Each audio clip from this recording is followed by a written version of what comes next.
Well, hello everybody, and welcome to Teal Tinted Glasses. It's good to be back on the air. I know we wanted to get back on the air sooner, but schedules being what they are, here we are. I need to stop this so I can't hear myself anymore.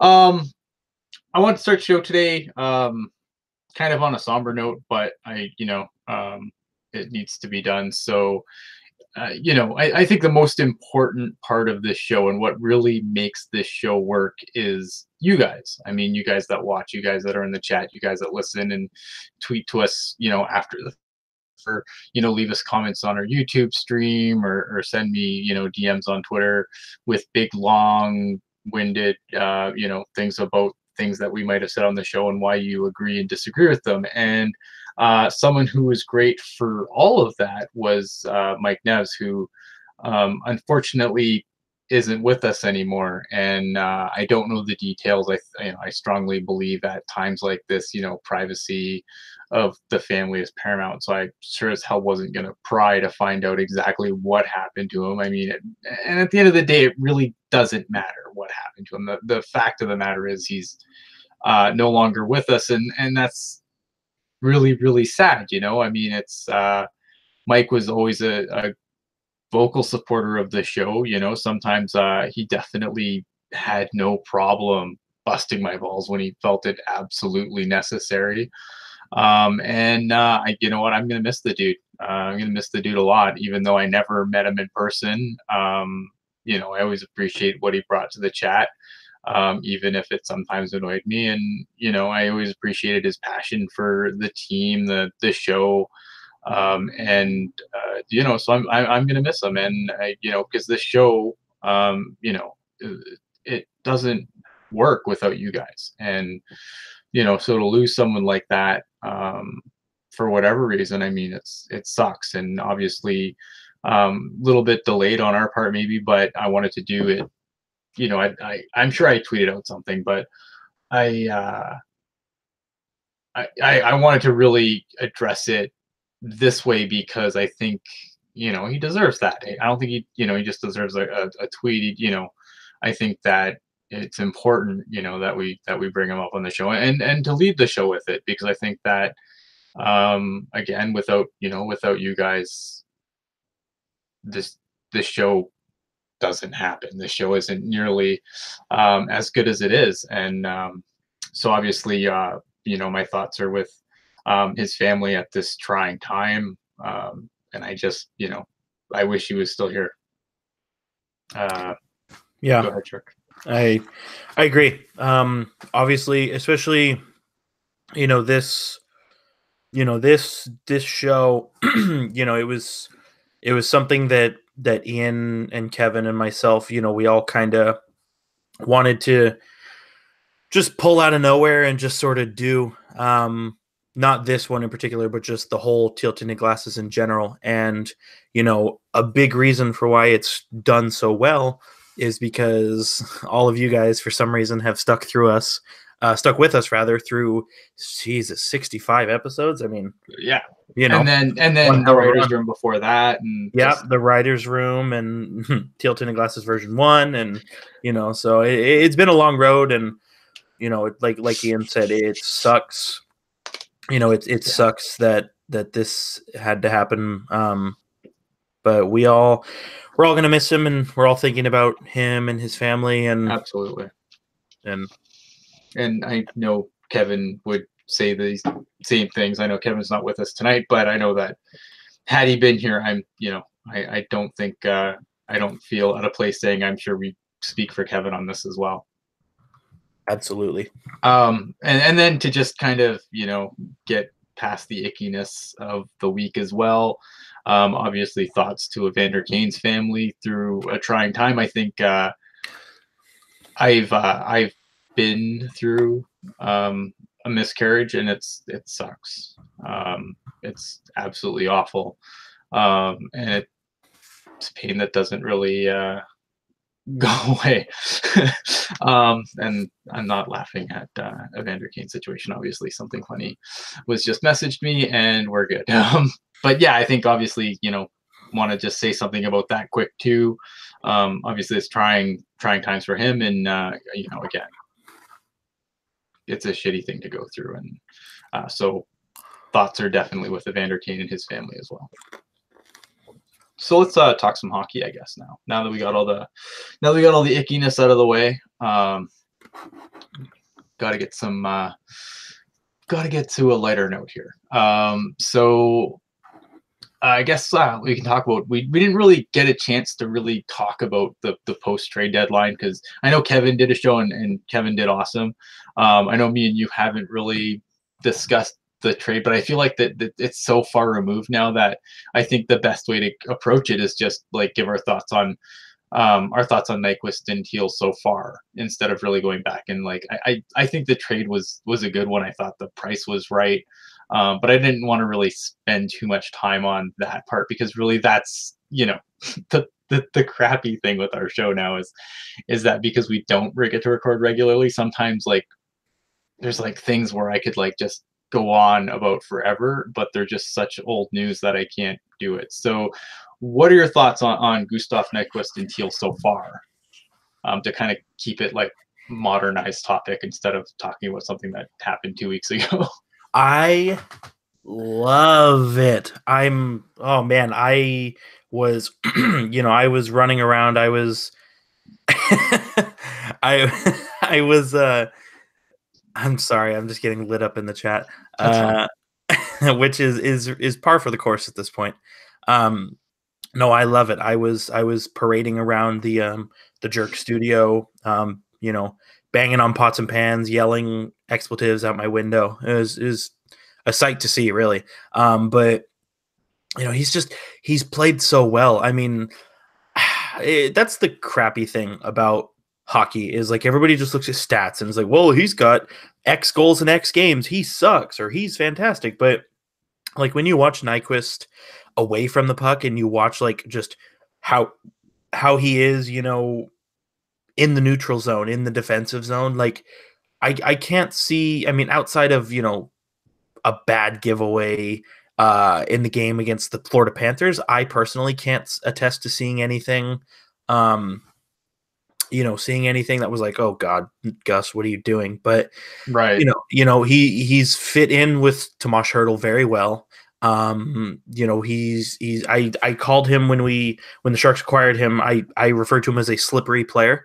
Mm-hmm. And we've kind of seen that, where he just, the thing with Tomas Hertl is he's such a big body and he can just make space just by the sheer fact that he is as big as he is. And Gus can, like I said, he can just slip right into all the space he creates. And, that's how he got 2 goals against the Winnipeg Jets. I mean, the first one was just following it up, and then the second one, was going to the front of the net. And I think it's going to be huge, especially in the playoffs. When lines go quiet, you mix it up, and there's always, it's that next man up kind of mentality. And I think Gus, I mean, short of scoring a goal in every game he's played, I don't think he could have or should have done anything differently. I think it's been probably one of the best trades Doug Wilson's ever made, just in terms of the value that the Sharks are getting.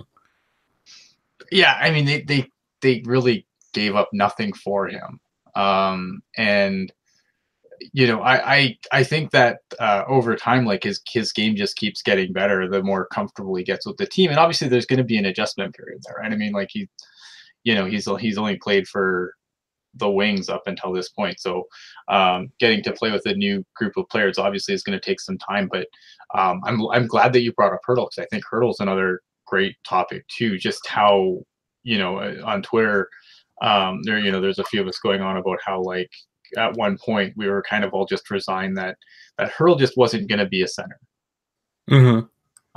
And I don't feel any dumber. Like, I know some people are like, oh, well, I'm so smart because I said this was, Hertl's always going to be a center. No, I don't feel dumber for not thinking so. I mean, based on the evidence we had in front of us, it just didn't seem like, even though his play was good, it just didn't feel like we were ever going to get the points out of Hertl at center. Like he needed that center, he needed like that Logan Couture to really put up the points. And I'm glad that we were proved wrong on this, but I don't feel like, I know there's a lot of gotchas going around.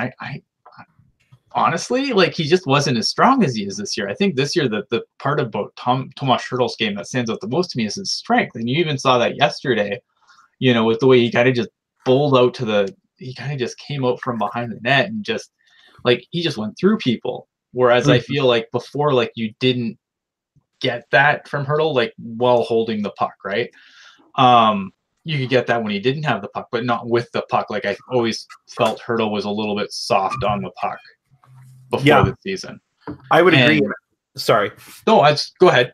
I was going to say, I think you can attribute that a lot to his history with the knee, and I can tell you just my own experiences. Obviously, I've never had to get pretty much an entire new leg. But when you have kind of injuries like that, even when you're fully healed, it is one of those things where you don't really push it as much because you're always worried about, the same thing happening again. And I think we saw that a lot with Tomas Hertl, where he was, to your point, wasn't very strong while playing center. And so it was just a matter of he looked completely outclassed because he was getting knocked off the puck. And then that's why you saw him at wing, because all he had to do was just skate in the open space and bury it. But now, he is more physically mature, but I think he's also more trusting, I guess, of the procedures that have been done to his leg. And he knows that it's in good shape. And I think it allows him to just be, just to do his thing. And obviously it's been working out. I mean, there are some who would argue that if the Hart Trophy was like the Masterton, where every team nominated somebody, you'd have a hard time convincing me that Hertl wouldn't be the nominee for it, hypothetically. Yeah, and there's some really good points in the chat that should not go unsaid for those that are listening on the audio, and some really good points in the chat being brought up. Illuminato bring up a great point that he did have stints in that role, but those stints were never very long. Like Peter DeBoer was very quick to pull the ripcord on Hertl at center. So did he always get a fair shake to really find his way there? You could argue no, and I would have a hard time contesting that. Kevin's in the chat, and he says that a lot of coming in zone, but also the quality of wingers obviously has a factor here too. You're telling me Tommy Wingels and Andrew Desjardins do not benefit Hertl's play? Yeah. I Timo Meier and Gustav Nyquist are better players. And just especially like Timo, like him and Timo, I think it's amazing. Like that's such an amazing combo. And then Gustav just fits in there nicely. Like and even I don't hate Donskoy there either, to be completely honest. I know we have differing opinions on that, but I don't hate Donskoy there. Oh, well, if you follow Kevin Kurz on Twitter, you saw today that there is speculation that Donskoy could be a healthy scratch tomorrow. And I don't mean to dump on the guy, but I haven't been a fan of his play really in this calendar year. So I don't think it hurts to sit him. And plus, you kind of what I was going back to earlier, that next man up kind of thing. Yep. If one guy's not going to cut it, try somebody else there. That's why LeBanc played as well as he did, last year. Same thing with Marcus Sorensen and even Lukas Radil this year. I mean, you don't know it's not going to work until you try it. Nope, that's fair. And yeah, he's going to sit on his bobblehead night, and that's sad. But it is what it is. I mean, ask me if I care. No, I know you don't. I know you don't. Yeah, I just want to say really quick, Illuminato bringing the heat tonight. Every time I see Donskoy, he's falling down. And that's exactly my critique of him as well, is he is just, in my eyes, he's not strong on the puck. He's always trying to pull a move at the blue line or in the corner, and he ends up losing it. And especially down behind the net, too. He's not strong on his stick at all. And I'm not going to get into the Haley debate. I'm not going to do it. I was going to do it, but I'm not going to do it. All I'll say is Haley is fine. That's all I'll say. I'll disagree with you there too. But I mean, I would rather, I don't know, man. I feel like there's just better options, and I'm just terrified that because I'm gonna do it. F it, I'm gonna do it. The issue I have with Haley is just that he doesn't get to play the minutes that another forward in that position might get to play. Other players are being trusted with more minutes than Haley's trusted with, and I feel like that is a detriment to the team because you are playing other people longer to cover up for the minutes that Haley doesn't play for. And I don't feel like, yes, intangibles and everyone loves him and blah blah blah, but um, and I'm not gonna like pull out a spreadsheet on you or anything, but I just feel like in offers of what Haley brings, you can get that from another player that could potentially be trusted for more minutes. So when the idea of you're gonna pull Donskoy out but leave Haley's 5 minutes in, like that does bother me because I just feel like it's I look it. I understand that the results are really what matters most, and you can't argue with the results. The Sharks are the top team in the West until Calgary finishes. The buzzer goes in the Calgary game. And so I mean, you can't argue with the results, but um, I, I have issues with how we get to the results sometimes, and it's not a big thing, and I'm not gonna like be like oh no, the Sharks are screwed now because Michael Haley's in the lineup. Obviously, look it, they've been fine. I just feel like when the idea is to get your top guys as much rest as you can before the playoffs, playing a guy 5 minutes when the rest of his line mates are playing 10 just is troublesome to me. See, and that's where I will agree with you. I think the amount of minutes he plays is problematic, absolutely, but I don't hate what he does in those limited minutes.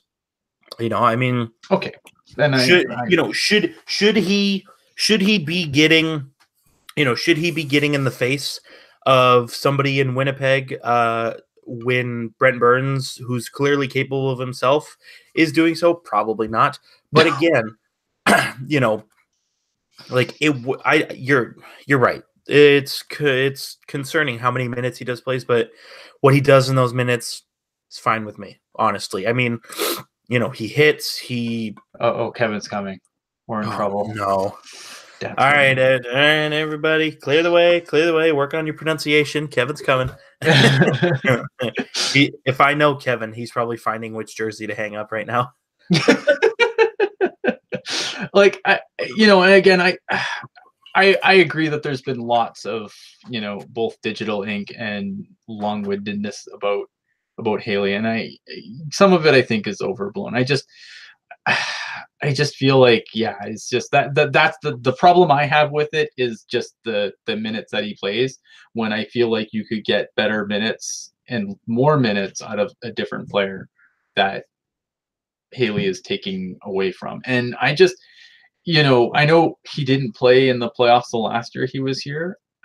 I'm not sold that's going to be a thing. Like, I could very easily see Haley in the playoffs based on how much he's been used so far. Yeah, and that bothers me. I definitely wouldn't be surprised, but at the same time, Haley was arguably overused last time he was here and we didn't see him. So, yeah. I mean, really though, if the Sharks are winning games, does it matter? Yeah, but the problem is we went. How many games did? Here's the problem though. How many games did it take for Joakim Ryan to replace Paul Martin in the Vegas series? Yeah, it took Paul Martin getting cut to ribbons on an OT goal. That's fair. Okay. And that's the problem, right? It's like, yeah, you're right. And Haley alone, like don't get me wrong, Haley alone isn't going to cost the Sharks a playoff series, but I just worry about the Sharks coaching, like some of the stubbornness with the decisions that they make and the players that they back, where I don't know. It might not be the reason they lose a series, but it'll definitely be a contributing factor, and that scares me. That's fair. That is fair. I don't know. I mean, I personally feel like the Sharks' depth is well equipped to stomach Haley being in the lineup for those people who feel that he's just the worst thing ever. But I don't know. I mean, the way I still see it is as long as they're winning games, it's not a problem. Now, if all of a sudden he's getting turned inside out on a regular basis, then by all means, taking stupid penalties.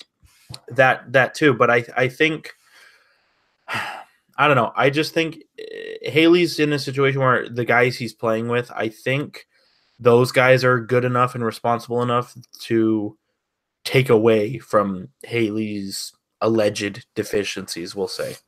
Okay. Yeah, no, and I'm not going to argue there. Look, and I want to preface it by saying something too, because I know I get sometimes, like, I go on like a player rant, and then people are like, oh, well, you know, like, I'm not saying, look, in order to be a bad NHL player, you have to still be a really good hockey player. Mm-hmm. Like, I'm not saying Michael Haley wouldn't drop in on Kevin's game and turn all of them inside out, including Kevin. Like, I think, like, you know, I want to just put this out there. I understand how good you have to be a bad player in the NHL, but I'm not talking about, like, you know, would I be better? No, God, I can barely skate. But at the same time, like, you know, we're talking, when we say like a player is bad, like, we're not saying he's bad at hockey, period. We're just saying he's bad in relativity to his people, his fellow people. I can't think of a better word for that. And I had it on my tongue and I lost it. His teammates. His teammates. His what the hell am I looking for? his peers. Ooh, Pierce is a good one. Bomb Squad 450R, welcome if this is your first time. I don't recognize that name. Yeah, Pierce. Pierce is the best way to put it. Yeah. Pierce, or I was trying to think of a word, like, what do you call another word for coworker? I don't know.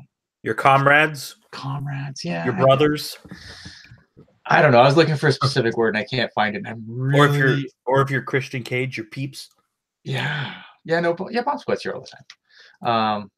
Okay, yeah, exactly. Like, I don't know. That's just it. Like, I'm not saying that, you know, the guy's just terrible compared to his fellow associates, his fellow coworkers. I don't know.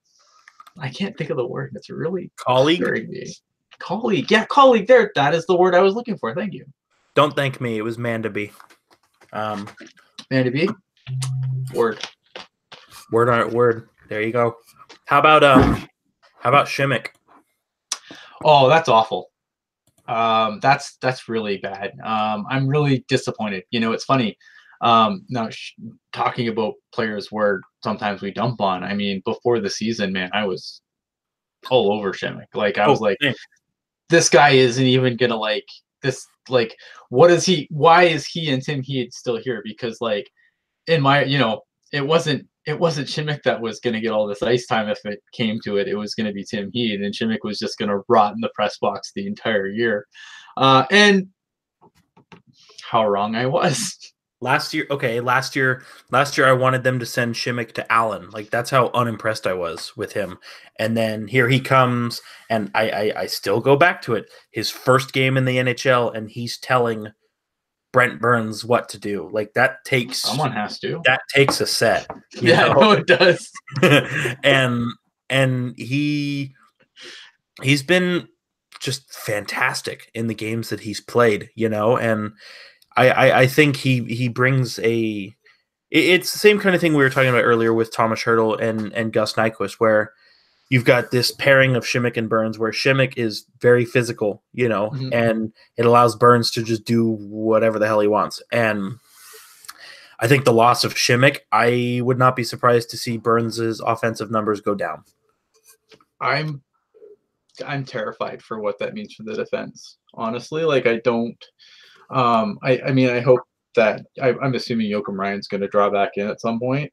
Yeah, he played against Florida last night. Yeah, he did, right? I didn't really notice him, which is a good thing, I think, for Joakim Ryan. Like, that's I think that's a, you know, for some players, like, Joakim Ryan's always been kind of that just quiet, steady guy, right? I mean, you sometimes, especially in defensemen, it's best when you don't notice a guy. because it Especially means they're not bottom. screwing up. Right, because it means they're not screwing up. Like they don't have to light the world on fire. They just have to not screw up. Yeah, not get totally turned inside out. Right. So I thought that, I didn't really notice Joakim Ryan playing, but that's probably, in this case, that was a good thing. I think that Florida game, I mean, I didn't like the way it ended up. I mean, obviously, it was an opportunity blown for the Sharks to clinch a playoff spot. But look, if they're going to clinch a playoff spot, just because they didn't do it last night, like, who cares? Like, they're going to clinch a playoff spot. This team is not missing the playoffs. Like, they'd have to go on just a catastrophic nosedive. And even then, enough stuff would have to go wrong around them in order for that to happen. So I'm not too worried that they didn't clinch. Honestly, they just look tired. They just ran out of gas. I think there's the schedule not really been kind. They played that back-to-back against Winnipeg and Minnesota, and then they had a night off, and then they came back to San Jose to play that game. Like, I'm not surprised they ran out of gas in the third period. I think of one of the, it wasn't a pretty way to go, but I don't really read anything into it. Well, not only that, but, and I could be totally wrong here, but I think Florida's schedule shook out in a way where they were already in San Jose before the Sharks were. So I think, because obviously the Sharks came back from Winnipeg Tuesday night / Wednesday morning, and obviously had Wednesday off, but I'm pretty sure by the time the Sharks got back Wednesday morning, I think the Panthers may have already been there. So they had a whole, they were very rested. I'll have to look at their schedule, but yeah, to your point and the point of, whoever mentioned it in the chat, the Panthers were way more rested than the Sharks were. And you know what?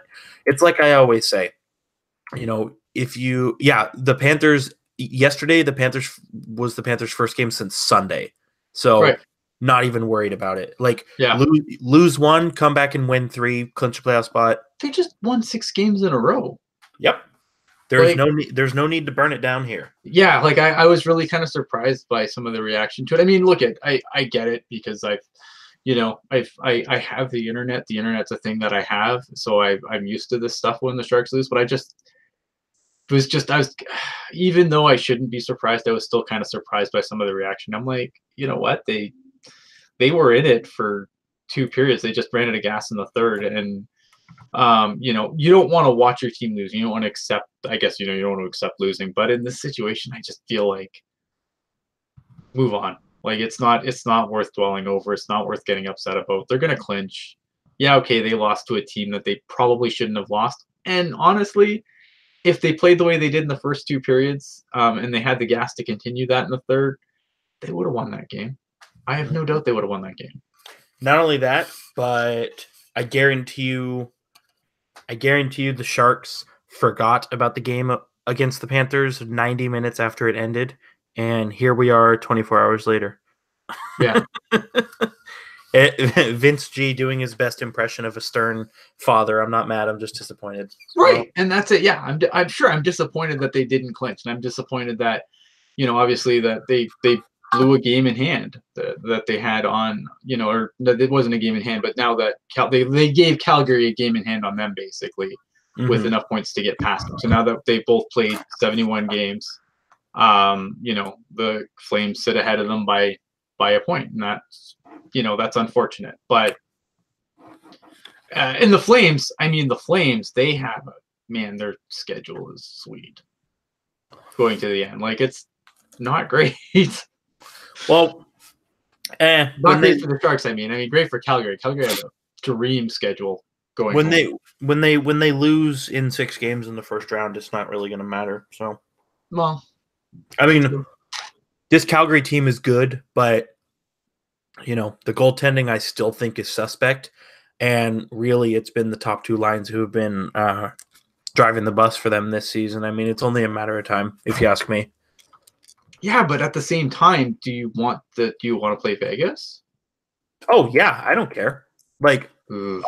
Honestly, that Stastny, Stone, Pacioretty line, if you shut that down, you should have no problem taking a game because, yes, Marc-Andre Fleury is this mythical creature who's the best goalie in all of history. At least that's what people who live in Las Vegas will tell you. Yeah. He's already on mean, He's already on pace to play the most games in a single season in his career, and we've seen him burn out playing way less games.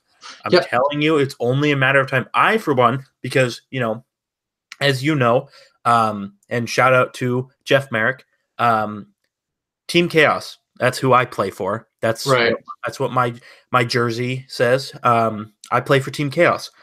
How sweet would it be if Vegas goes on a major losing streak and Arizona, who is only 6 points back, goes on a major winning streak?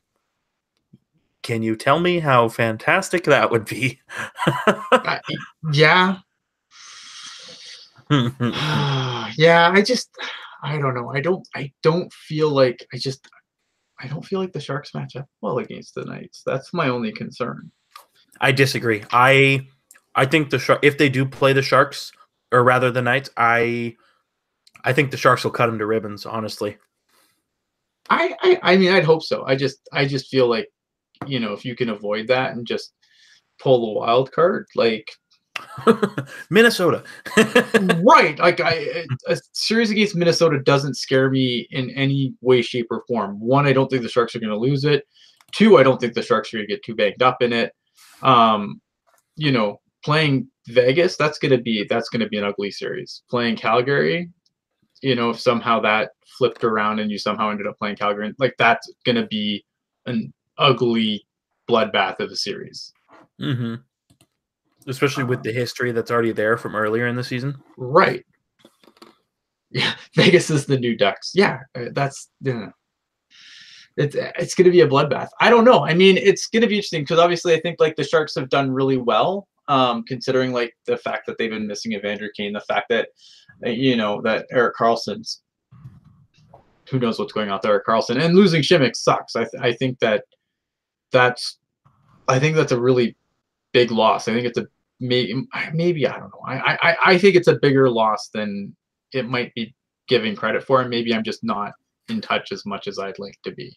Oh, I feel like that's a significant loss for the Sharks. I think losing Šimek is a bigger loss than losing Erik Karlsson, because I mean the Sharks have shown that they can win games without Erik Karlsson, but without Šimek, as I said, Šimek I think is for all that we said about how Ryan is a perfect complement for Brent Burns, I think Šimek is a better complement for Brent Burns. Oh, he is. Like he's proved it. It's been proven. I like Joachim Ryan.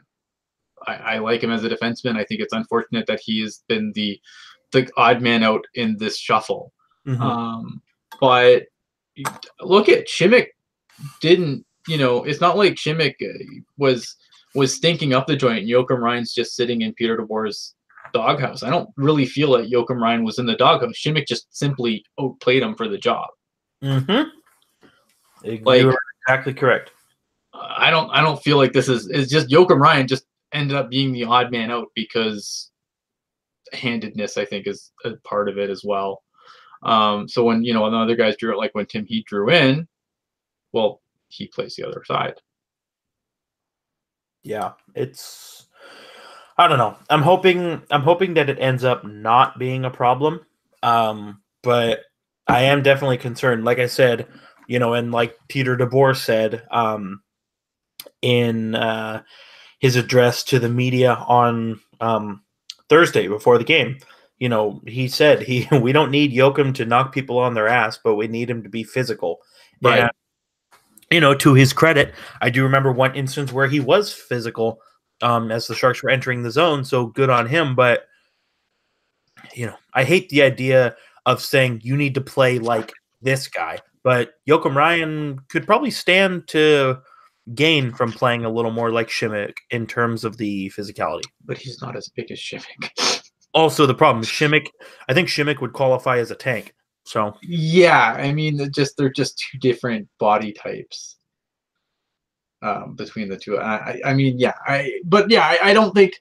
But again, I think I guess the thing I was trying to say is I don't feel like I don't feel like this is a knock on Joakim Ryan. He just didn't give the team what they needed because Šimik and Joakim Ryan are two very different defensemen.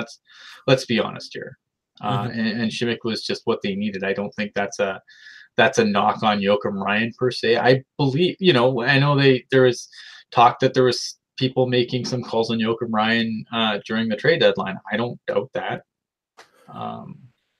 I don't doubt that. I think Joakim Ryan's an NHL defenseman for sure. I just, is he an NHL defenseman going forward on this team? I guess that depends on what happens this summer. Well, and the Sharks too have called up Jacob Middleton, who, as Kevin can attest to, has been doing his damnedest to drag the Barracuda out of their slump. So, I mean, you have options, should Joakim Ryan not work out. But I think the same thing we said with Tim Heed 8 weeks ago. The time for you to show your worth is now, and to Tim Heed's point, he did that without Erik Karlsson, with Erik Karlsson going out, rather. I think Tim Heed has been a stellar defenseman in this stretch of games he's played. And hopefully we see the same thing with Joakim Ryan, but I think this is a major proving ground for him right now. Yep. No, I think that's fair. I closed my notes. Now what I'm going to do? I'm going to reopen them. That's what I'm going to do. All right. So Jonathan Dahlen, I know we didn't really talk too much about that. I know Kevin did. Have you seen any of Jonathan Dahlen yet? I'll be totally truthful. Not really seen a whole lot from him. I know he has a couple of assists. And it's the same kind of thing.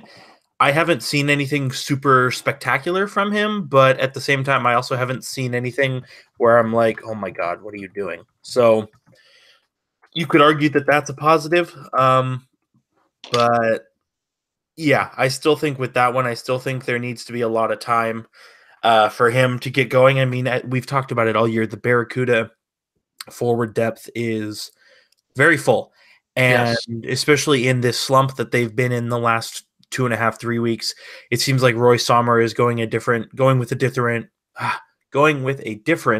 lineup every night. And if you follow at Kevin Lacey 22 on Twitter, you will see those line combinations for the Barracuda. He tries to tweet them out every game, which obviously helps those of us who are interested know what's going on. And I know Kevin wants to talk about Jonathan Dahlen, so we can allow somebody who actually knows a little bit about him do that. So I guess while we're waiting for Kevin, do you want to talk really quickly about just Nikita Kucherov? Sure. I can talk about Nikita Kucherov. Nikita Kucherov is a animal. 115 points, and there are 11 games left in the season. Yeah. I mean, it's unbelievable what that team in general is just they look so unbeatable right now. And that's why they're going to lose in the first round. I don't know who they're going to play, but that team, I don't want to.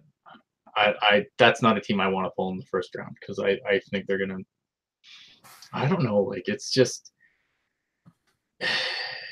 one of those teams where it's just like it almost feels too good to be true. You know what I mean? Like it's one of those teams where it's like you want to it just seems like the obvious pick for the Stanley Cup just going into the playoffs, and yet here I'm just like, no, this is too good to be true. This can't. This something's gonna happen because I don't know. And they just look like such a they remind me of honestly though, they remind me of those old Red Wing teams, when Red Wings were perennial cup favorites and winning cups, every other year and sometimes back to back, and that's what this Tampa team reminds me of, and it's kind of scary, man.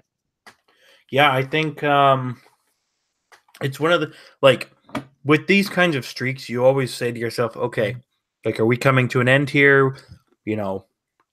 2/3 of the way, halfway, end of the season. At what point is the clock going to hit midnight? And all indications show that it's not going to hit midnight for them. And I mean, if they can make it to the Stanley Cup final, I, for one, will enjoy watching them lose to the Sharks. Yes. But it's a hell of a ride. I just wanted to bring that up just because I think, like, obviously the run he's on is just Oh, historical. it's crazy. I mean, when you look at the company that he's in for points, I mean, Mhm. it's ridiculous. Yeah, and then another, almost as well. Ben Bishop, almost 4 straight games with the shutout. Yeah. Set the franchise record for Dallas. It's true. It's true. Yeah, there's so much crazy stuff going on.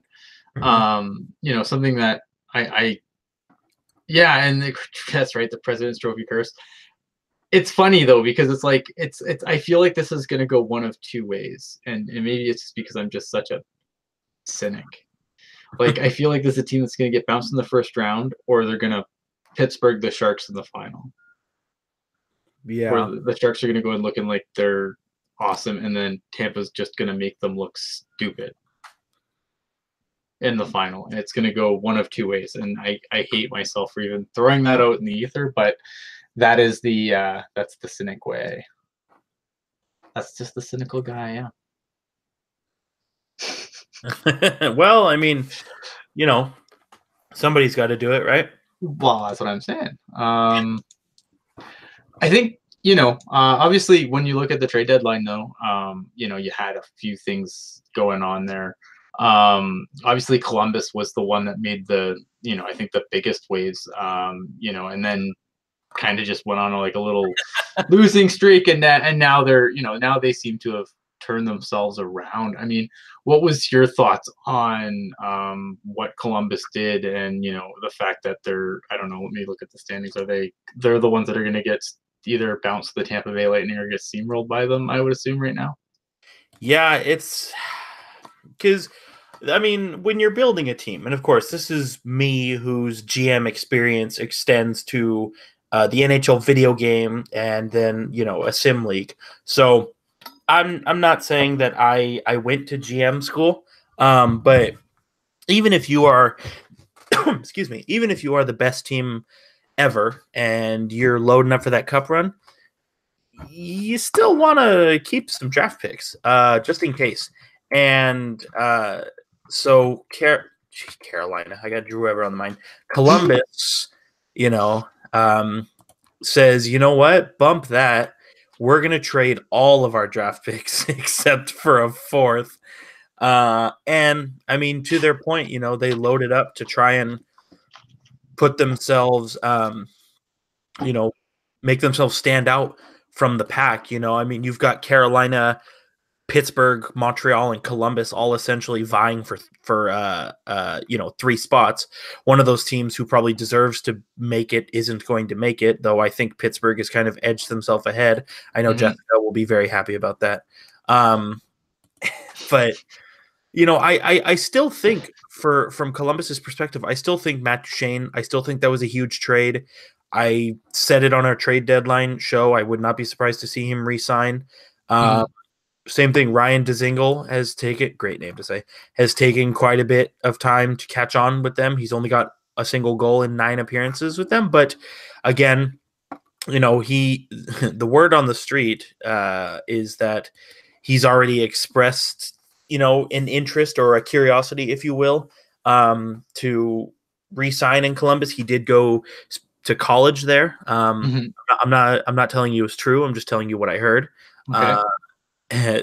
And I don't know. I mean, it's definitely scary from a futures perspective when you have a 4th round pick and that's it. But at the same time, if you're Columbus, like, you've been doing this song and dance for too many years where you get good and you build up and then you lose to the Stanley Cup champion and in the 1st round. And Columbus is better than their past playoff records indicate. And so I think it was time for them to do something, especially with them losing Panarin and Sergei Bobrovsky on July 1st. I mean, you got to do something.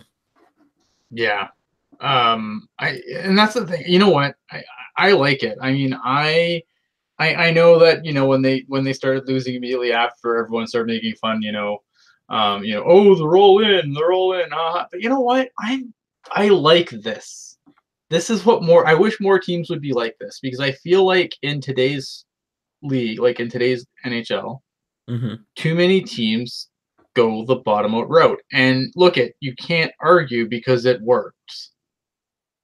Like if you look at the teams that have won Stanley Cups and looked at, who was leading the charge for those teams, aside from the Boston Bruins, all those teams bottomed out. Chicago was ass forever.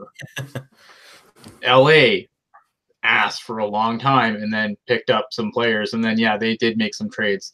But but Pittsburgh, even like that a lot of those players were homegrown, and you don't get those players by drafting 24th overall, unless you're the Sharks. Unless you're well, that's what I'm saying. But that's kind of the point, though, right? Like, so I can understand why teams are more likely to bottom out, but I just think it's shitty that like, I understand the lottery tries to deter that a little bit, but does it really?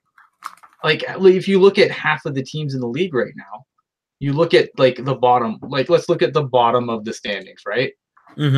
All these teams are in admitted rebuilds, other than maybe New Jersey, the Rangers, rebuilding. New Jersey, not so much. Detroit, Ottawa, definitely, officially on the record rebuilding.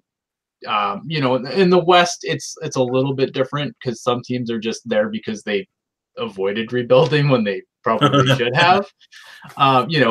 Without the obviously Vancouver being one, but I think, like, a lot of teams, like you look at the Anaheims, the Los Angeles, or the Chicagos, they're more down because they didn't get getting all the getting was good, right?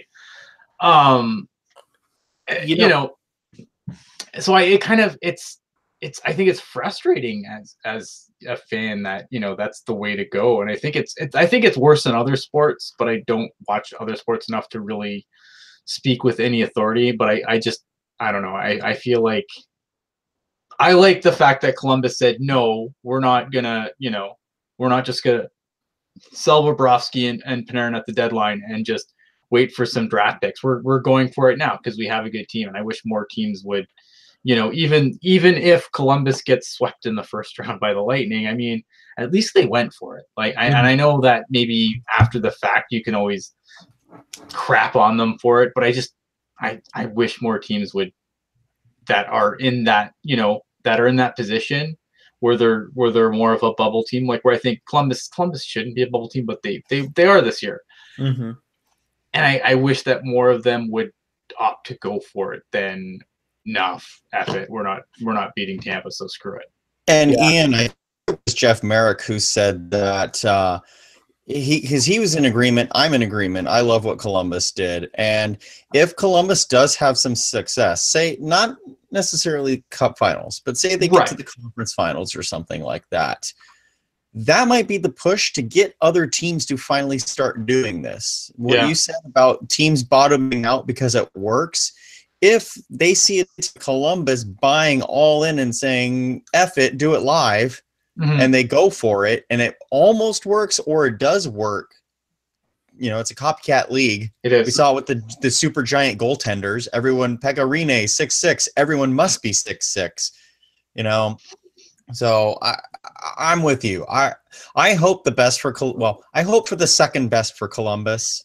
And I will say too, and I shouldn't say it always works, because for every Chicago, every Pittsburgh, there is an Edmonton, a Buffalo. Don't say Arizona.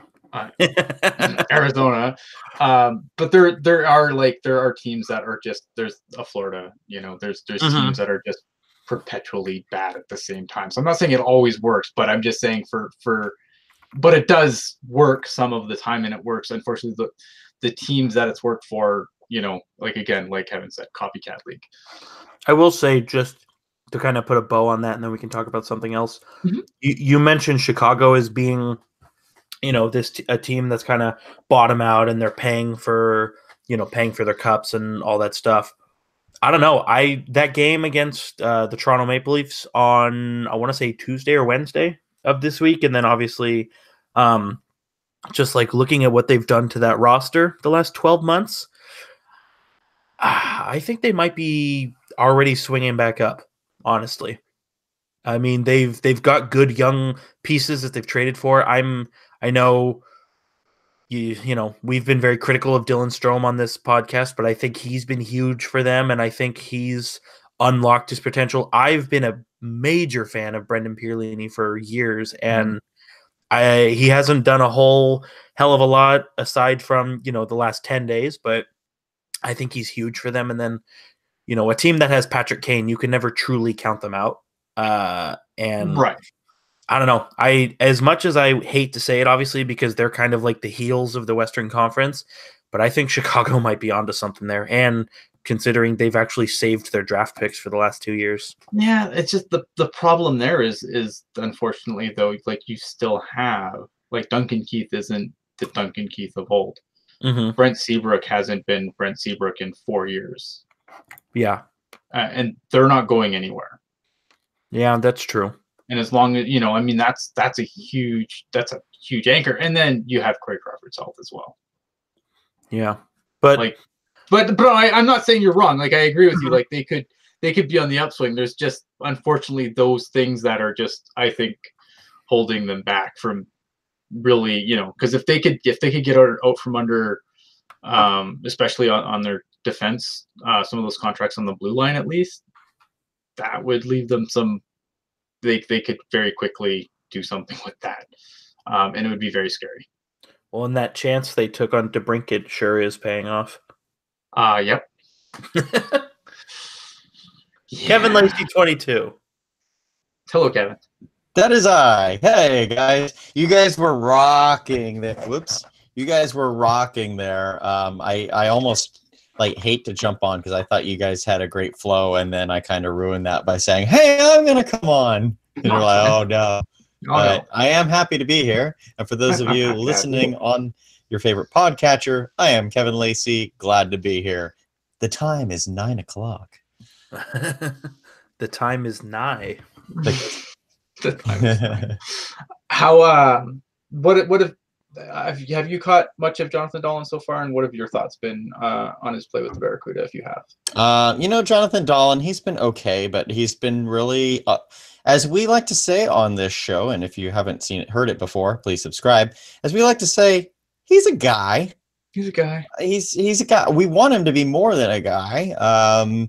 He's a player that I was very high on when he was drafted by Ottawa. In 2016, and then eventually traded for Alex Burrows in a deal that pretty much was universally panned for the first of many trades for Ottawa, saying, "What are you?" Well, actually, no, that was the first of many trades saying, "Ottawa, what are you doing? What are you doing?" And we all know how that goes, but.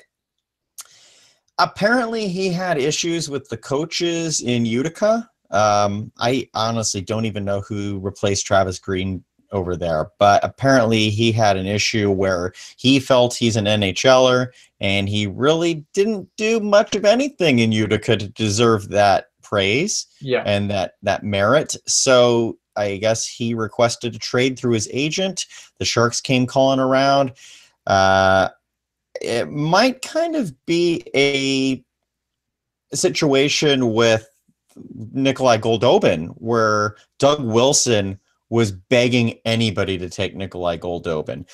Even though he was a player that we were praising that whole year on Pucknology, Writers Room, and Teal Tinted Glasses, a trade we couldn't figure out, but I heard after the fact Doug Wilson was just like, anyone, please, $5. Give me anything for Nikolai Goldobin. I want him gone.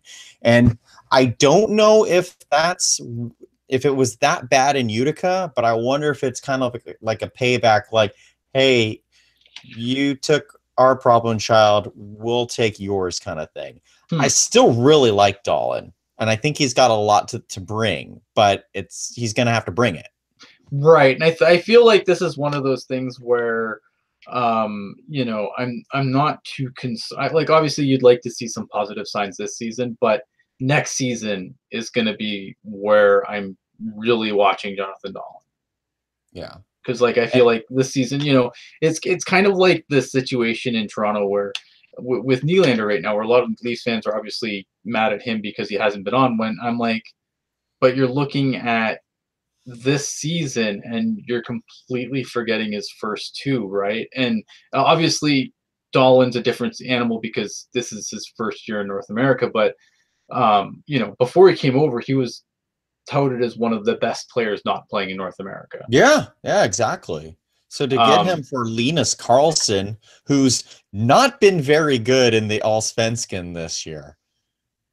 I mean, to me, that's a coup. Even if it doesn't work out, it's still a coup to me. Yeah. Sleepy Mofo in the chat is Udix's coaching is bad as per Dahlin. So when this trade went down, you know, I kind of scoped like the Canucks Twitter to kind of see what they said, and they're not. It feels like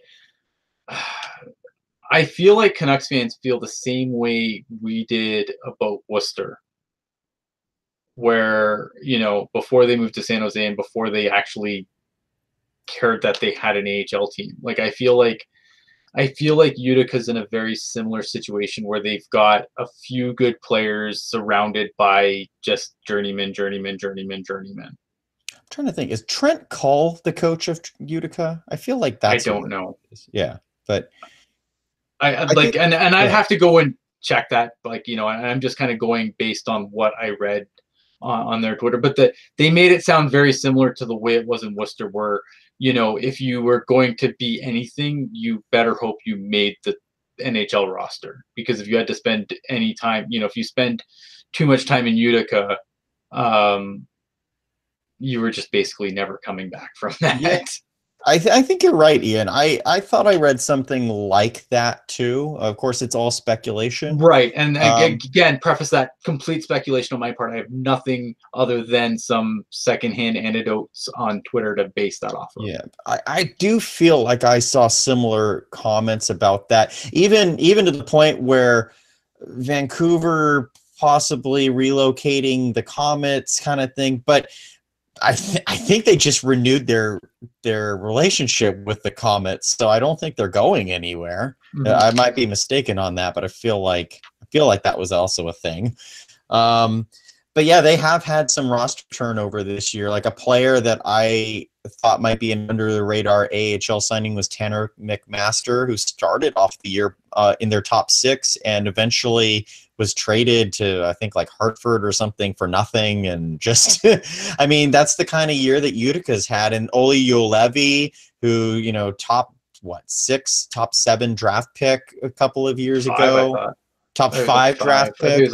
And the funny thing was the day before the Sharks acquired Jonathan Dahlin, I was actually watching 3 kind of parts of 3 different Comets games to gauge Juolevi, and I saw Dahlin. I thought he looked all right, didn't really stand out. It was something I noticed, but Juolevi was looking just awful for them, and then blew out his knee, and that's besides Quinn Hughes, that's supposed to be their other franchise defenseman. So maybe there is something going on where Utica just the Canucks system just doesn't know how to produce guys yet or in their current style. Good thing Elias Pettersson went straight to the NHL, huh? Right. It's, yeah, you know, Luminato bringing up the fact that they, you know, he kind of got drove off of social media, which is always shitty. I don't get it. And maybe it's feel like this is going to be me showing my age here. Note the grayness. But I don't understand this mentality. I don't like, I would never, I mean, I'm on Twitter, obviously, I'm on Instagram. I would never go and just blast somebody that I didn't know, like just because they're a celebrity or an athlete or whatever on Twitter. Like, I just wouldn't do it. I don't understand why people do it. I you know, and I don't know what it is. It's so shitty. Like, there's just no better way to do it. Like, it's just shitty to just kind of dump on somebody like that. And I guess, right, I guess you have free speech, and if they're there, they can be yelled at. But I might drag someone through the shit on this show, but I would never go and attack them on social media, or really go after, like, I don't know. I've just never really gone after someone like that on social media. I just don't think it's right. I don't think it's like, yeah, I could do it if I really wanted to, but I don't have, like, I don't know what I would gain out of it, I guess. It's one of the few things about social media that I really hate and I don't get, and I guess I just don't want to get. And I would hope that that people would stop doing this shit every time something happens, that oh, I'm just gonna tell the celebrity off. I don't know, feel important. But I don't know. Yeah, it's crappy that they did that. Period. Yeah. And I don't get it. Go into the chat real quick, because we were talking about the AHL. Rob Iman saying Fresno is a candidate for AHL expansion. Yeah, that's a rumor. I still think that Seattle is going to want something closer. If anything, Fresno would be another team, a California-based team. Just saying. But that's, I don't know. We'll see. I think the entire AHL should relocate to California. And we'd still have 68 game Pacific divisions. I agree. I think, what, the East Coast, all those teams in the East Coast that are also close together and have all their farm teams, like, bicycle rides away from them so they can have bicycle road trips, they should all move to California, right? They should see how we've lived for the past since the league's been a thing. Since the league expanded in whatever. Yeah. Let's see here. I know I saw, Idaho Steelheads, Race Fan Rock. That's what I'm hearing too. I haven't heard anything in a while, so my info is definitely outdated. But I had heard the same thing about Idaho Steelheads getting the call from the E to the A. You're not gonna bust out the Doug McClain quote. What did he say? Oh no, that's your dandy right there, Huggy. Okay. All right. Yeah, I think generally it's there's obviously individual teams I think are all going through their things, but I think, and this is kind of on a random tangent, but I think this season, at least for me, has been one of the most interesting and like intriguing seasons, for me. Like, I think, like, both NHL and AHL, I think a lot of stuff is just like happening. Teams are playing really well, not playing really well, players are playing really well. It's for me, it's been really fascinating to watch. Like, I don't know why I just thought of that, but I wanted to say it. Like, I feel like this season has kind of stood out from the last few. Yeah, there's definitely, there's been a lot of interesting things that have gone down this year for sure. And it's different teams kind of doing things, and like I think this year's playoff race is one of the more fascinating ones we've had in a while, just because of the look, Arizona could easily be in the dance, whereas I don't think anyone saw that coming at the start of the season. I totally jumped off the Hurricanes bandwagon, and there they are. They're likely going to make it. I think that that's a fascinating dogfight going on right there between Columbus, Montreal, and Carolina. I think that's that's going to be an interesting thing to watch to the end, because Montreal, I think, exceeded expectations. Oh, for sure. Carolina, like, there's just like a lot of really.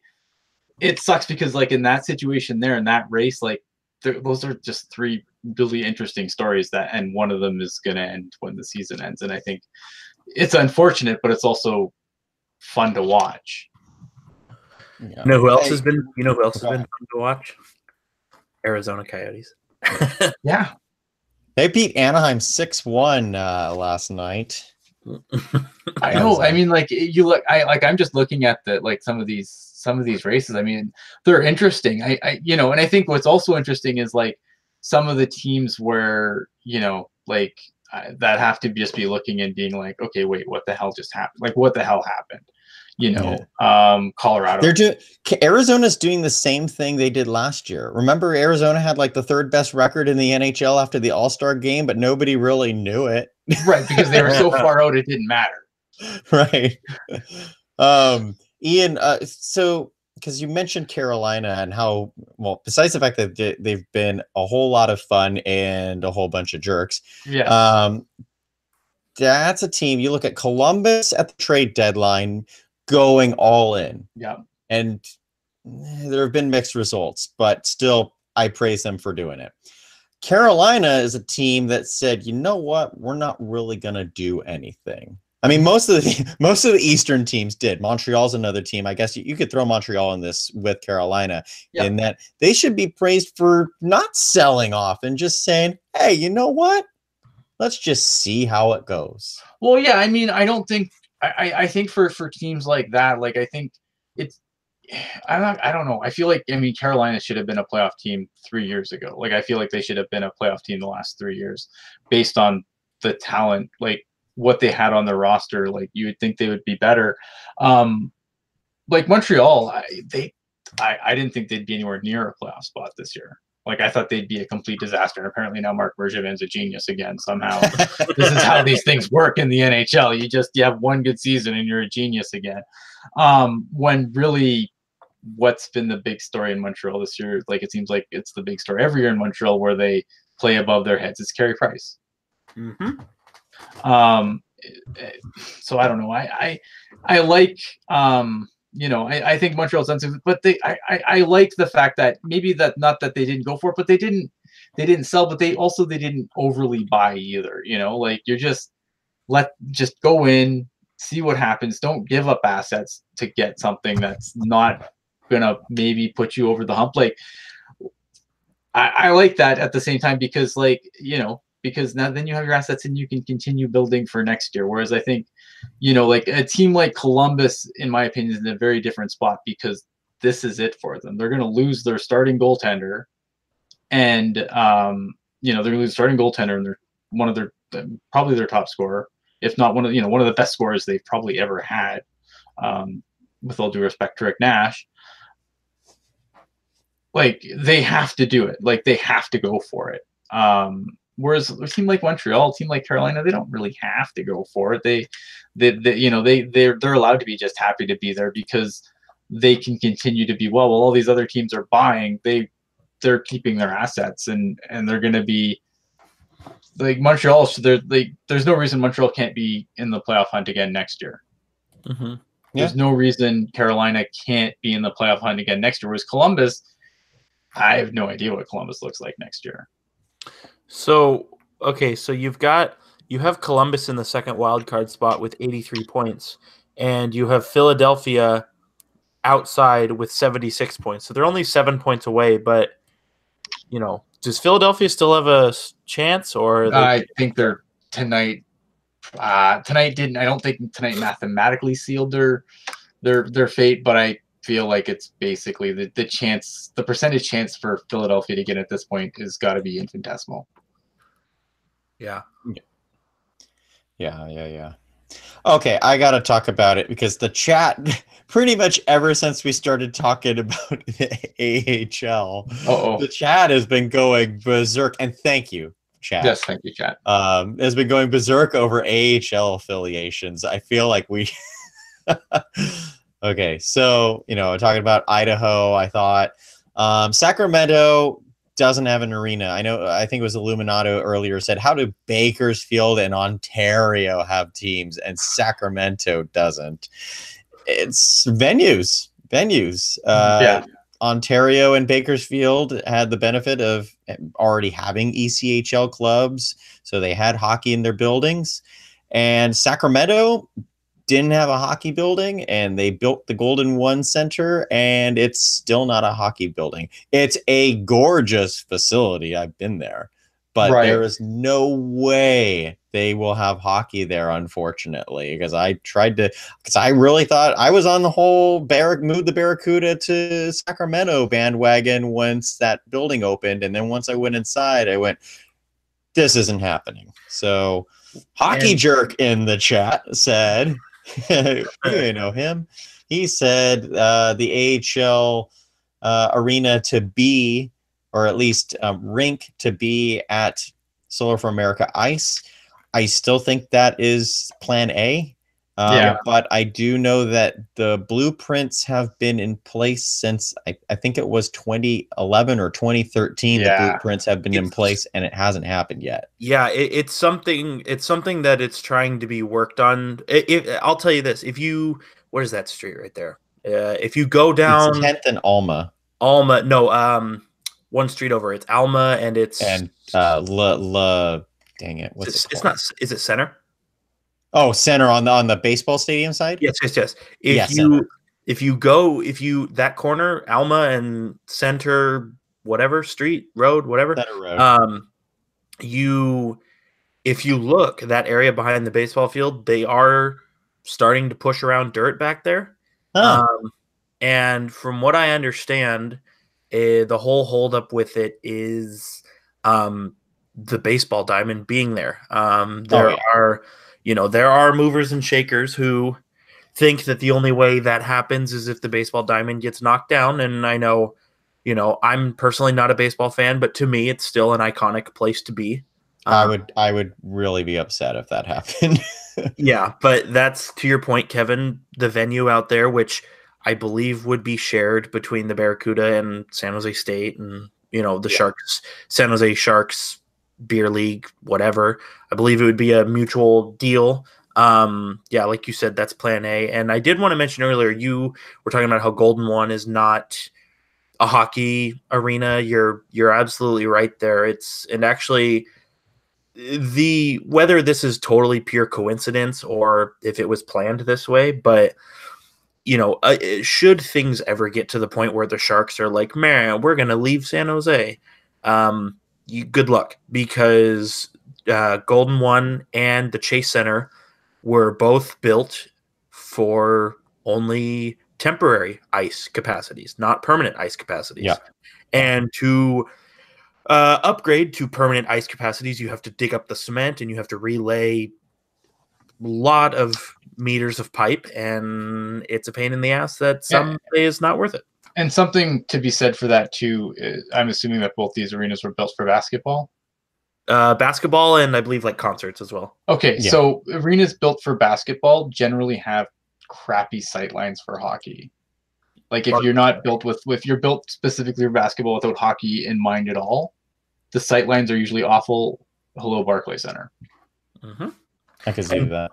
And Barclays Arena too. Call it Barclays Center because heck, they moved. The Islanders are splitting with Nassau Coliseum, a building that they were trying for literally 20 years to get out of. I remember 1997, they were trying to get out of that building, and they're like, "We'll go back there." It's and two, also the Barclays Center. Funnily enough, it's exactly the same as Golden One and Chase, only built for temporary ice, which is kind of concerning when you're home to an NHL team. And I mean, I'm not going to go into the intricacies of maintaining ice, but if you are interested, you can always DM me on Twitter at @hockey_jerk. But yeah. But even like Key Arena is getting a huge. Well, I mean, Key Arena needed a huge reno anyway. But a big part of the reason why it needs a huge reno is because the sightlines are awful for hockey in the Key Arena. Like that, and that's the problem. It's like, yeah, the building's there, but if the building is built with basketball and not hockey in mind, the sightlines are generally awful for hockey. I will say, and Sleepy Mofo brought it up, I don't know if Oracle is built for hockey in terms of sightlines, but also in terms of the piping under the cement. I'm not too sure. But I have to imagine it's not, just because it was built for the Warriors. But again, I could be totally wrong. Yeah. I want to bring up more chatter, for lack of a better term. It was Bearded Sharks Guy 661. There we go. I got it out. Did anybody else see that Joka Blickfeld has 112 points in the WHL? Yes, as TTG just said, I think that's you, Ian. WHL is one of the best leagues quality wise. My caveat emptor on that is that how many points did Jaden Hopkawaks have last year? Yeah, points in junior don't always necessarily translate to AHL or even NHL. I mean, I'm not saying that Blickfield's awesome, and I think that, but like it's not the Q. Yeah. I honestly, like, my opinion of junior hockey is basically, I basically put them like the Q's generally at the bottom as far as player pool goes, and then the OHL and WHL kind of switch spots. Usually the WHL has a little bit better talent pool than the OHL, in my opinion. So I feel like, and maybe this will change again because now that they've reversed the rule on import goaltenders, I think that the Q used to really benefit from that, from getting, because there's not as many kids playing goal anymore. It's hard to find kids playing goal in Canada because it's expensive as hell. You're not, if you play another position, then you're going to actually get to play.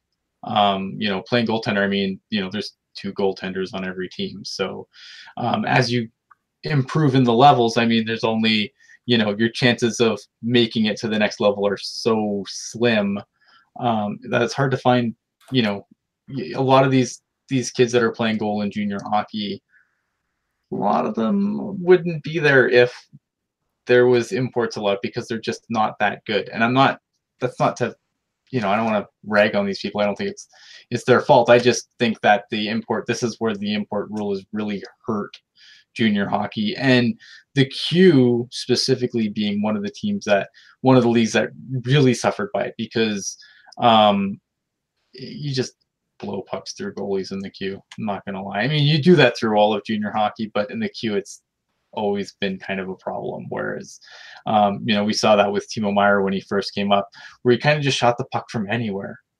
It's like, that's not going to work in pro hockey, kid. Like, yeah, that worked in the Q, but that's not going to work in pro hockey.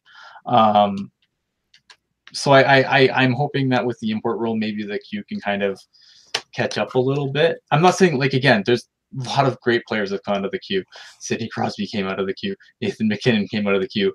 Mikko Rantanen came out of the Q. The Q's not terrible. It's just the goaltending is just not as good as in the other leagues, in my opinion. Yeah, definitely. I think it was Vince who said that Blickfeld's in his overage year, and I agree. And the other thing for me with Blickfeld is I really like his skill set. I really do. But every time I've seen him in an actual scrimmage, like at training camp or development, the development camps, he's looked great. But then when it comes to having bigger bodies, the real NHLers there, or even the AHLers there, he's a non-factor. Kind of like Jonathan Dahlen in a way. I think Blickfeld needs to put on about 25 pounds of muscle because he's really scrawny. But Ian, everything Ian just said about the leagues, I agree with 100%. It is, I'm going to kind of slant this over towards Felix's question for you guys. Okay. Which was, as someone who's trying to get more people into hockey, what's the best way of going about that? Turn them into a goalie. Get more goalies in this world. Yeah. I think, honestly, to get more people into hockey, put a stick in their hands. It doesn't have to be a goalie stick. Put a stick in their hands. And I think the problem with, I mean, now look at this is something I've always been, a big proponent of is when you put hockey in quote unquote stupid places, you have to start that grassroots movement to move on. Sharks Ice is isn't it like one of the most active hockey arenas in the entire United States? Yeah. Yep, it's got 4 ice surfaces at the location in San Jose, and with the plan A that Kevin and I talked about earlier, it would be increased to 6, and that's not including the hypothetical AHL Division I college venue. Yeah, it'd be 6 plus the pro rink. Yep, and that's and my point there is that's how you build a fan base, though. Like, because if you put sticks in kids' hands, then they'll take interest. They'll take more interest, obviously, and they'll be more invested in the sport as they get older. And then those people will become your season ticket holders. This is what you have to do in a market. This is why you have to be patient with some of these markets that maybe we're crapping on now, but you also have to have you have to put in the effort that a lot of these teams have put in. That the Kings have rinks that they've built. The Ducks have rinks that they've built. I don't know about I can't speak to Arizona or some of the other Sunbelt teams, but the more kids you get playing, the more interest you're going to get into the sport, and then that will eventually you got to wait for that generation to kind of grow up, and then maybe if they played hockey instead of picking up a baseball or a football,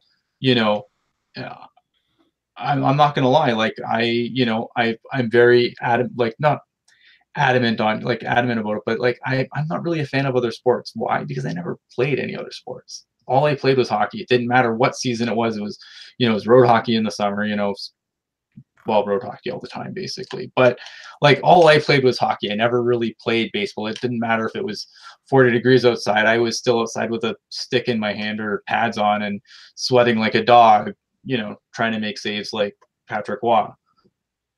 That's what I did when I was a kid. And I think that's the important thing as to, if you want to get more people into the sport, put a stick in it. They don't have to skate. I mean, that's the other thing too, is like, I can't skate to save my life very well. I'm not a great skater, but, I played ball hockey nonstop. And, so I think that's the important thing. If you want to get people into the game, you gotta get them playing the game too, because I think it's easier to get a better investment into something when you enjoy it yourself.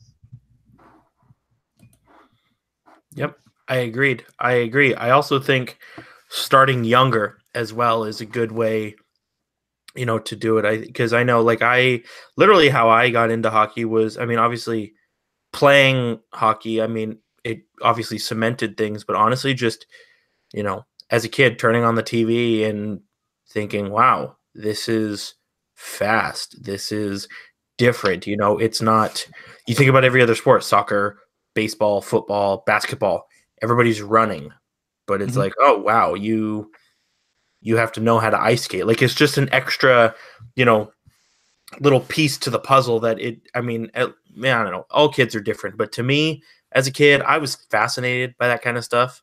And it made me want to learn how to ice skate. Now, I'm not Connor McDavid, but I like to think I'm pretty decent at ice skating.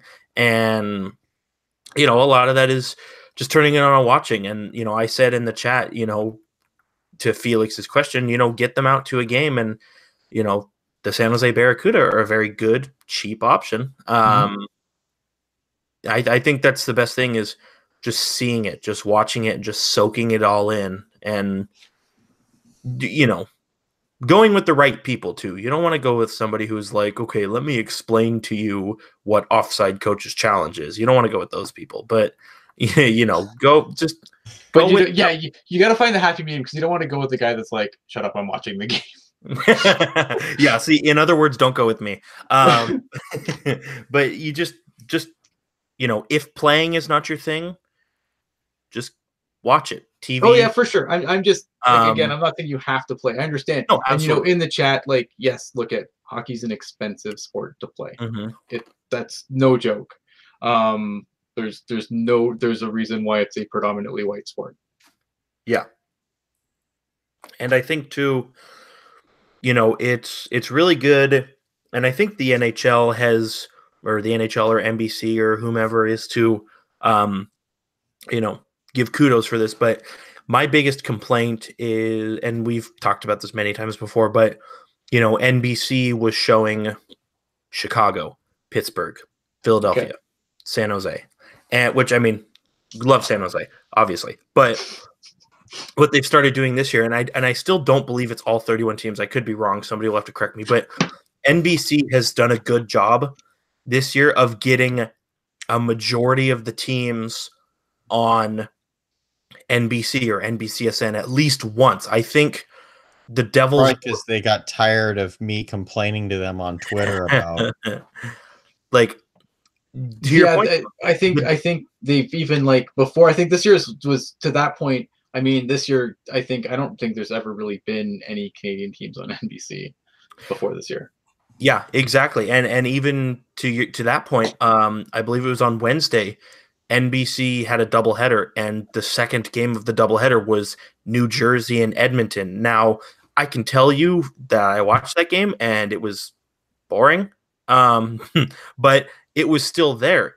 And let's say you're an 8-year-old kid and you're like, oh, flip, or okay, maybe 8's kind of young. Say you're 10 years old and you're flipping through the channel and you flip to NBCSN and it's, oh, you've got the Dallas Stars are playing the Tampa Bay Lightning, whatever.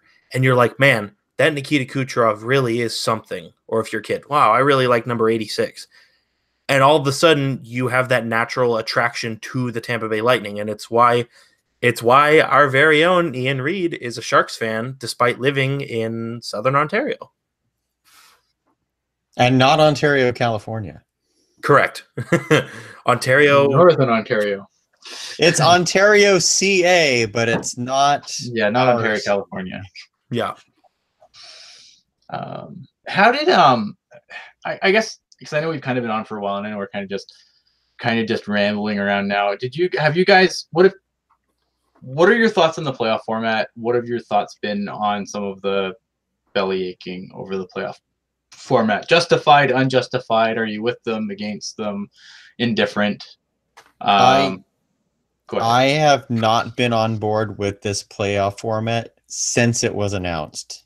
There's not been one day that I've said I am happy with this playoff format. Mainly because, and it's exactly what has happened, we've seen the same playoff matchups year after year after year. I know there's a lot of excitement about the Sharks. You know, if the Sharks finish atop the Western Conference, they won't have to play Vegas or Calgary. And that is true. But for me, I'm like, it means the Sharks don't have to play the same freaking teams. We could play the Jets and the Wild and see something different for once.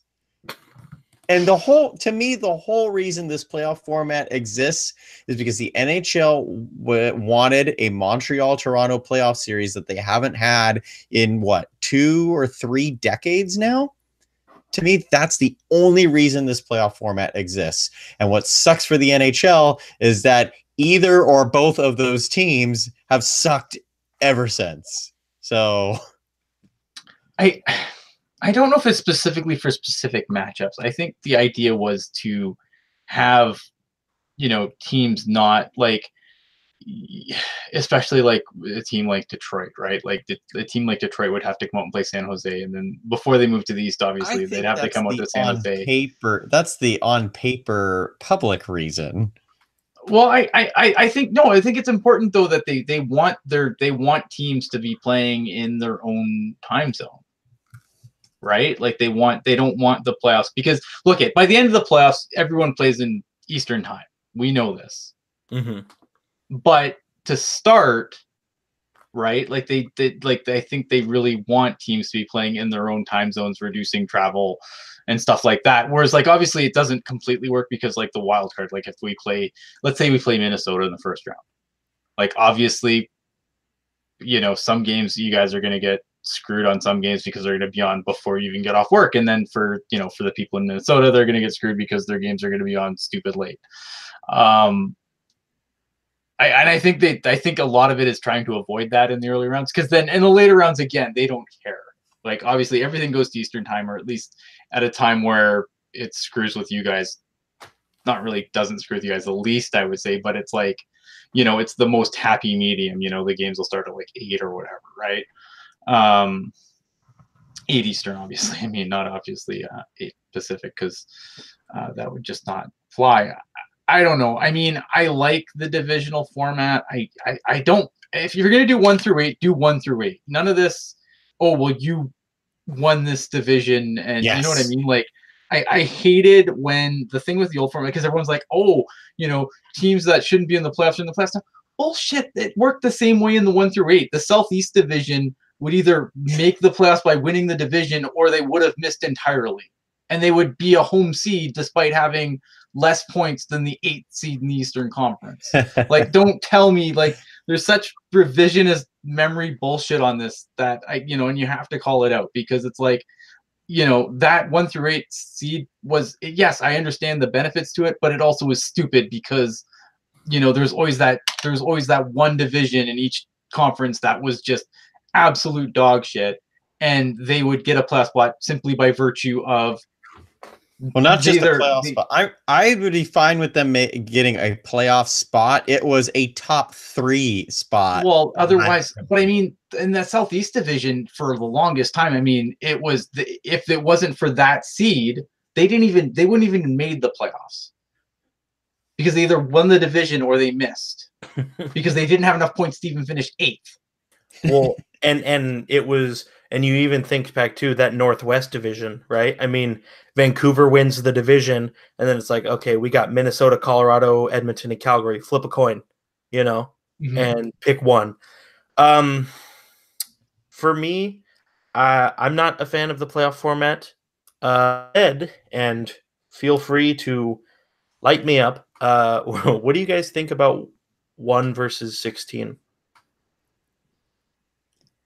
I've gone back and forth about. I haven't put enough thought into it. I mean, do you really want to Sharks Lightning? Just hypothetically, thinking about it geographically, Sharks Lightning as a first round. I mean, that's a pain in the ass for travel, and then you still theoretically have to play 3 more rounds. I think it definitely travel point is why I think that wouldn't happen. Yeah, 1 through 16 would I like the idea because I think it kind of levels the playing field a little bit, because it forces these teams to have to travel too. Mm-hmm. Whereas, obviously, look at the West gets completely hosed in the playoffs, right? Like the even though the divisions are still geographically kind of set now, and I like that. I like the way the divisions are set. Don't get me wrong, but San Jose flying to Vancouver or Calgary or Edmonton is still, I mean, it's not completely there's comparables. Obviously, it's more fair because when you think about it on the East, maybe Montreal has to fly to Tampa. So I guess that's more. But then you still get these oh, I have to go from New York, I have to go from Madison Square Garden to Nassau Coliseum. Boo-hoo. I have to ride a bus. Right. Yeah, I have to ride a bus to my next game. I mean, you're never going to make it completely fair. I like the idea of 1 through 16, but at the same time, I don't. Because I think if you're going to do 1 through 16, then you have to then why have divisions at all? Yeah. Why have conferences at all at that point, right? Yeah. And then that just screws up you'd have to, in order to do 1 through 16 properly, you would have to completely balance out the schedule, the 81 game schedule. And I think for teams teams, it kind of screws with everyone. The Sharks would have to play a lot more early games where people aren't going to be able to watch because they're, you're not even off work yet when the game starts. And, and vice versa. People out East are going to be whining because their team's playing too many games after they go to bed at 10:30, or they don't get to watch the whole game because boohoo, I have to work in the morning. Suck it up, Buttercups. I've done this forever. But at this, you know what I mean? And I can't see the NHL ever doing that, because I just feel like it's not, I think when you're it works in the queue because the queue's all very condensed, right? And it's not a big deal. I don't think it works for a league that's as geographically spread out as the NHL is. Yeah. Vince says, it's on a moot point when it's being broadcast on the Golf Channel anyway. Skylar kind of took my thunder, because I was going to say, I really think what the NHL is going to change it to when they get 32 teams is an 8-4 division. How do I want to say? There'll be 8 divisions with 4 teams each. I don't think so. The NFL. I don't think so. You don't think so? I think the NHL is going to they're going to move Arizona to the Central. They're going to put Seattle in the Pacific, and the status quo is going to remain. The NHL, from everything that we hear, the NHL is happy with the current playoff format. Yeah, well, the NHL was also happy with the Atlanta Thrashers, and then what happened? I don't think that I really though I I don't know. I feel like they're content because, like I said, I think that the things that they wanted with this, they're getting. They're getting rivalry matchups more often than not. They're getting, you know, must watch first round matchups that are that people can watch in their own time zone, and they can watch. It's easier to put together double headers when you're not worried about teams traveling from east to west and trying to spread out games that way. I think it's a lot easier to get games scheduled in the first round because you're not having the San Jose Detroit series as often anymore, or Chicago Anaheim, stuff like that, right? And I think that from that perspective, I think they like it. I know that some of the teams don't like it. I know some of the players don't like it. Although, it kind of annoys me though how much belly aching has been done, like especially in the Canadian media about it, because it's like, yes, I know they're covering the game, but like the main gripe, of course, is that Toronto is going to have to play Boston again. Boo hoo. And it's funny because like you got to remember that MLSE, the parent company of the Maple Leafs, the Raptors, all that, you got to remember who owns them, and it's Bell and Rogers. Little Bell is TSN and Rogers. So obviously, yeah, they're the belly aching. It's kind of like there's obviously an agenda there. I don't think it's as virtuous as, oh well, we don't want to see the same matchups. It's like we want the Leafs to win, and this playoff matchup, if the Leafs going as far as they possibly can is in the best interest of Canadian television. Let's call a spade a spade. That's the truth. And I don't know. So it kind of bothers me because it feels very disingenuous. Like, I don't know. It feels disingenuous to me because it's like, obviously, like, yes, you want to change the format so badly because, the team that you continuously hype as the greatest team to ever play the game is probably going to get, could potentially be bounced in the first round again. Because for everything they've done, they still haven't won a playoff series. And it kind of just mangles your narrative of the Toronto Maple Leafs. Yeah, I mean that's the unfortunate thing is, I mean, no matter what, you're never gonna please everybody. No. Right. And so you're never gonna please Hockey Jerk ever. Well, okay. We'll talk about that off air. Well, hey, I'm not doing the pleasing, dude. Like, I just like, yes, Vince G, Team Cuthbert, absolutely. Oh yeah. I wish that the Toronto Sports Network, TSN, still had the national rights. But that said, there are a couple guys who work for Rogers who I don't hate. So yeah, whatever. You, Jeff Merrick. Yes, shout out Jeff Merrick, Doug McLean. Yeah. You're not going to please everybody. I mean, no. There are, you have high level executives of corporations and corporate sponsors who look and they say, oh man, Washington and Pittsburgh for the fourth year in a row, dollar signs. And then you have Capitals fans who look at how well the Pittsburgh Penguins have been playing and they're like, God damn it, we have to go through these guys again. Mm-hmm. And then you have Sharks fans who are like, thank God we're not playing LA. I'm so sick of LA Kings, because there was a while where the Sharks were playing. I mean, 4 times in 6 years, I think they played the LA Kings, which is way too much. And that's the unfortunate thing is, they may switch it when Seattle comes in, or they may switch it if enough people complain about it. But then whatever they switch to, some other people are going to be upset about it. And you just have to deal with it. Just Jillian Fisher. Oh man, everybody's lighting me up in the chat. I don't know what's going on here. That's what happens when we disappear for 2 weeks at a time. Yes, Laurel. Yes, Laurel also mentioning the source of my hockey viewing, which I will not repeat on air for obvious reasons. Vince G in the chat, handle it. Oh boy, I feel like Yeah, we've been talking for so long. we have.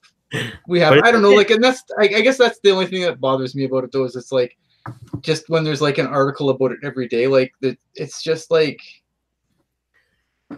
I don't know, it bothers me because it's like, yeah, okay, but you're not doing this for the right reasons. Like I see through your bullshit, Sportsnet. I see through your bullshit, TSN. I just wish other people did too, but they're all Leafs fans, so they agree. Well, yeah, I mean, I literally have heard, like, I didn't hear this until, very recently, but somebody actually referred to TSN as the Toronto Sports Network, and I'm like, man, that's accurate. And Kevin can attest to this, Kevin and I have talked about how many times like Hockey Central at noon is unlistenable because they're talking about who the Leafs' fourth line center is, and it's like I don't really, I don't think I get at least Nick Kyprios isn't whining and complaining nearly as much now that the Leafs are actually a playoff team. Well, and they got rid of Darren Millard as well. Yeah, that helped. Yeah, I mean it's unfortunate because I know people like, well, I know I get asked sometimes. It's like, what do you listen to that's not like, and I'm like, you can't escape it. Like a lot of the really good podcasts that are like professional podcasts, you're gonna get a lot of Leaf stock. Unfortunately, it's just like I can't think of one where it's like I think that's why I used to love Marek Wyshynski, because I feel like they gave a lot of not so Leaf stock. Like I feel like even 31 Thoughts can sometimes drift very Leafy. And again, I get it. It's a sponsored podcast, and it's not the same as MVSW where it wasn't sponsored. So, as a sponsored podcast, obviously, look at the Leafs have, a huge damn following. It is what it is, but it's still nauseating, and it's unfortunate that it's very hard to find something where you're not going to get just bombarded by Leafs garbage. Even on the non-professional podcasts, right? Apparently, here we are talking about the Leafs. We're still now talking about the Maple Leafs. What is wrong with us? I'm sorry. What did you guys? I wanted to bring this up because maybe I'm just setting myself up to just go on a rant here, but not the Don Cherry thing, the Tavares thing when he went back to the island. What were you guys' thoughts on that? Heel turn. I swear to God, it's like Tavares just took a steel chair to Matt Barzal's back. I mean, my God, I mean, the Islanders fans, clearly they're passionate and they vocalize their opinion, and that's great. That's what you want out of sports fans. But I mean, you got Islanders sweaters being beer bathed and thrown at Tavares, and you're booing him and chanting asshole. I mean, I don't know about you, Kevin, but I thought I was at like ECW One Night Stand. Oh yeah, it was totally WWE 1999, but then again, or WWF 1999, but then again, their main hub is New York. So I mean, I guess that makes sense, right? Yeah, for me, guys, John Tavares had it coming. Not that he's a bad guy, but he led those poor fans on for so long. Like, even down to the final hours, he's saying, well, I still don't know. And then when everything came out about after the fact, about John Tavares' wife moving to Toronto at the end of the previous season, and Tavares just using the Sharks to leverage for more money. The Islanders aren't even in that situation. It's just all about the Leafs, all about the Leafs. And to me, I didn't blame the Islanders at all. Throwing jerseys and all that garbage, though, I have no time for that. But all the venting and the merciless booing they gave him, though, I didn't blame them at all. Yeah, look, my opinion of this obviously has always been, I've always been of this opinion. I think if you can find other recordings of me, like, I will mock the Woobers, but at the same time, I will acknowledge that they paid for their ticket, and that's their damn right. If you buy a ticket, you have the right to, express yourself any way you damn well please, as long as you're not physically hurting or endangering other people. have at it. You paid your money for that seat. You do you. I thought this thing was ridiculous on all sides, though. Like it's all sides of it. It's all kinds of insufferable on all sides because, like Kevin mentioned, like all the jersey burning and stuff, and it's just like at the same like as much as I understand like Islanders gripes with. Look at again. I'm not going to tell you how to feel. I'm not going to tell you how to act when you paid for your ticket. What you're entitled to your own opinion. I just the New York Islanders like wasted 9 years of this man's career. Wasted under just, and I understand that management changed just before he left, but if I'm John Tavares, I'm still getting the hell out of there. I don't care that Lou Lamoriello's there suddenly. Like I'm not going to sign another long-term deal and hope that something changes. The definition of insanity is doing the same thing over and over again, accepting, a different result. Yeah, okay. And the Islanders have been great this year, and I think they've been a great story. But I don't blame Tavares for getting the hell out of there. Maybe he could have done it about it differently. But at the same time, look, dude had a no-move clause. Something that infuriates me in sports is this attitude that, oh, well, you have no move, but you have this obligation to the team. No, he doesn't. He has an obligation to you exercise the rights that he got negotiated in his contract that you generally take a pay cut for. You don't get a no movement clause and all the money. You get a no movement clause and most of the money. Like you don't. The two things aren't. The two things usually come interchangeably. You don't get all the money and the no move clause, generally speaking. So I hate this idea that he didn't do right by the team because he exercised the clause in his contract that allowed him to stay until the absolute bitter end. No, I don't think there's any issue with that at all. I think it's how he left. He could have, I mean, his decision was made up way before free agency happened. Dude, he could have at least given them a week or even a couple of days and said, I'm not coming back. And because he fully well knew he wasn't coming back. Well, maybe, but he strung him along. Yeah, well, I don't. Maybe he wasn't coming back, but I don't think like he was set. Like I don't think if you're going to Toronto, I don't think you're bringing 6 teams in to make PowerPoint presentations and bring in strippers to do dances and whatever else happened. You do if you're trying to get more money. Yeah, maybe. I don't know. And that's the thing. To Kevin's point, if he was going to stay with the Islanders, he would have just re-signed at any point during the season or in May or the beginning of June. He wouldn't, like you said, he wouldn't have, he wouldn't have had Evander Kane, come and present him a nondescript manila envelope. Right. He wouldn't have had Jamie Benn and Tyler Seguin and Alex Radulov, juggle bowling pins, and he wouldn't have had, Drew Doughty do a cartwheel. Like it would not have happened like that. Like if he was going to stay with the Islanders, he would have just re-signed July 1st of last year when he could have. Yeah, he could have. And again, I'm not saying that the Islanders fans shouldn't feel sour about it. Like obviously, look, I am a Shark fan for better or for worse. I was a Shark fan since day one. I was a Shark fan when they set the record for worst season in NHL history. I'm a fan today when they're first in the, or second in the West now. Sorry, because Calgary won.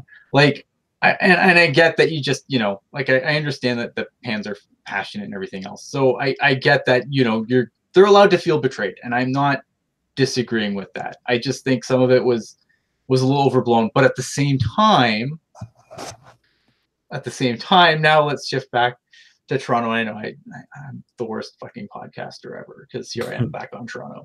But this holier than thou attitude from Leafs fans, like, oh well, when Matt Sundin came back, because Matt Sundin basically did the same thing. Let's be honest.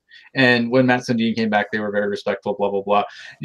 But and they should, so Islanders fans should show some class and blah blah blah blah blah. And now we have to make him feel better when he comes home because his feelings were hurt.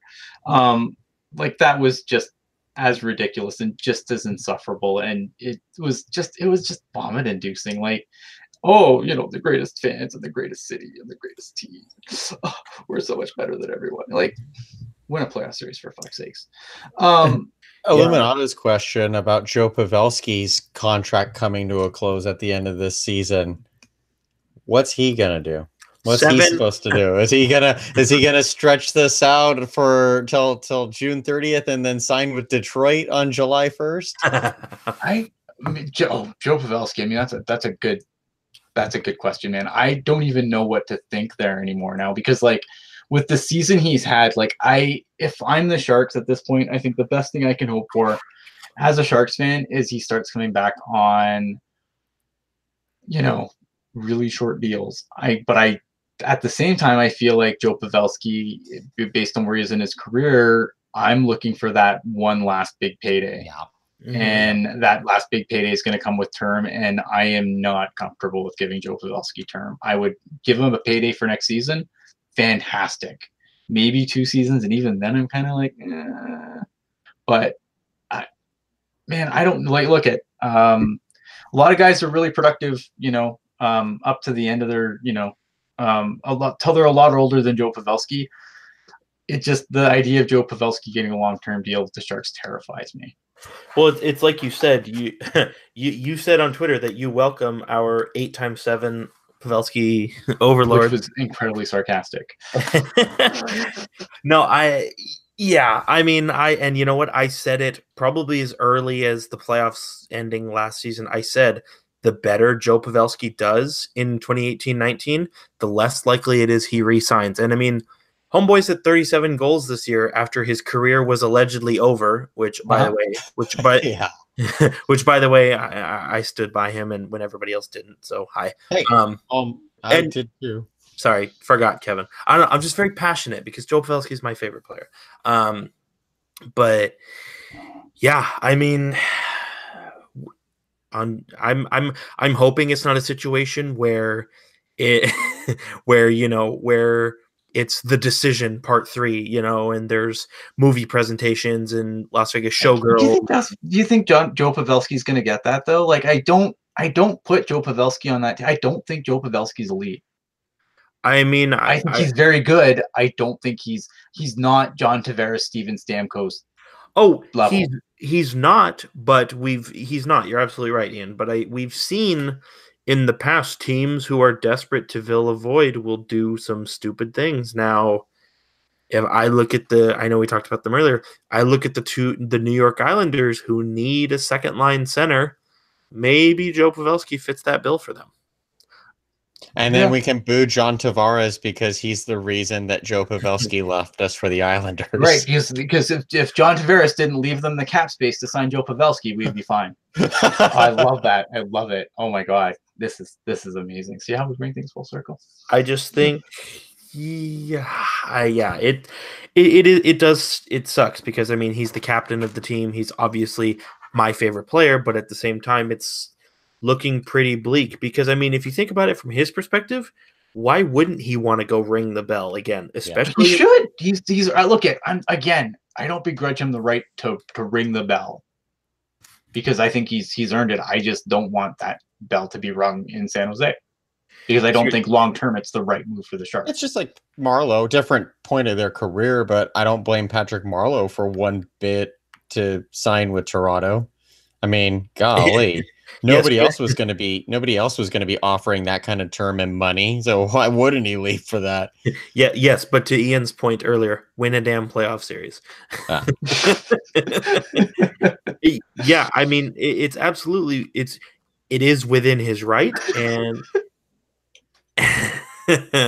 no, Tyler.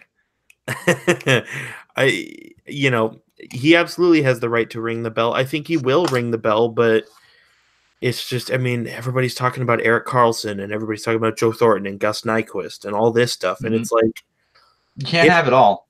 No, you can't. And if the Sharks lose in the second round, is Joe Pavelski going to want to be here? Probably not. I don't know. I don't think it's an issue of, see, that's the hard part. Cause I think he would, I think it's a good place for him. Like, look at, why wouldn't you want to play in San Jose? Joe Pavelski really likes his privacy, and he more or less gets that in San Jose. There's not a whole lot of other markets that he can get that in, unless he goes to, like, God forbid, Anaheim or something like that. Or yeah, Tampa might be a relatable. That I was actually kind of thinking it'd be funny to me if he did sign with Tampa, just because it again fit the narrative of how does Tampa still find a way to get all these players in under the cap. Well, I'm just saying, like, Tampa's, if you're looking for, I think, a market, like, the reason I say Tampa, and Tampa obviously, like, look at, they somehow again magically stand under the cap, but if you want to look at, Tampa's a very they've been a very competitive team for a while. Yes, they've had some lulls, but I mean, right now they're set up to be a very good team for a very long time. Yeah. San Jose is maybe not set up to be a very good team, but they're set up to be a good team. I worry about some of these contracts when near the end of them, what the Sharks team might look like at that point. It's